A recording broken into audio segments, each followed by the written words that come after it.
संत रोज वेनेरिनी ने अपने जीवन की परिस्थितियों के माध्यम से ईश्वर की पुकार को सुना और एक शिक्षाविद के रूप में अपनी प्रतिभा से अनेक लोगों का जीवन बदल दिया।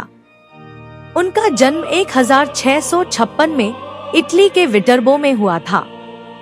जब वह विवाह योग्य हुई तो उनका विवाह एक युवक से तय हुआ, परंतु उसकी अचानक मृत्यु हो गई।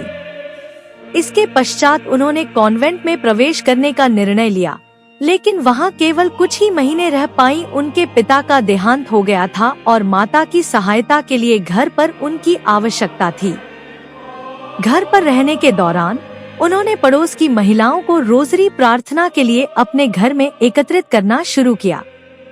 वह यह देखकर स्तब्ध रह गई कि उन महिलाओं को अपने ईसाई विश्वास का कितना कम ज्ञान था, इसलिए उन्होंने उन्हें शिक्षित करना शुरू किया।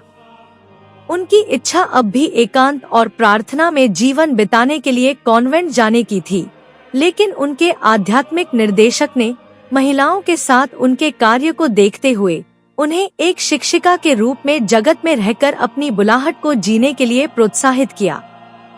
2 अन्य साथियों के साथ मिलकर रोज ने 1685 में बालिकाओं के लिए एक निशुल्क विद्यालय खोला, जो बहुत सफल रहा।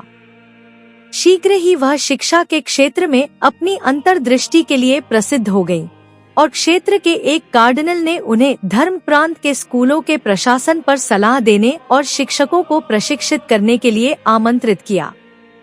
रोज अपनी प्रभावशाली वाणी और परिस्थितियों के प्रति अपनी संवेदनशीलता के लिए जानी जाती थी।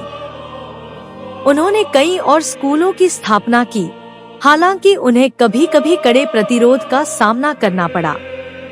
एक घटना में विरोधियों ने शिक्षकों पर तीर चलाए और उनके घर को जला दिया। फिर भी उन्होंने धैर्य और विश्वास के साथ अपना कार्य जारी रखा। उनकी मृत्यु के समय उनके निर्देशन में 40 स्कूल चल रहे थे। उनकी मृत्यु के बाद उनके स्कूलों में कार्य करने वाली कई लोकधर्मी शिक्षिकाएं एक धार्मिक समाज में संगठित हुईं, जिसे वेनेरिनी सिस्टर्स कहा जाता है, जिन्होंने अमेरिका में इतालवी प्रवासियों के बीच सेवा कार्य किया। संत रोज ने इटली की एक अन्य प्रमुख शिक्षाविद संत लूसी फिलिपिनी का मार्गदर्शन किया, जिनके अवशेष बेसिलिका के रिलिक्वरी चैपल में सुरक्षित हैं।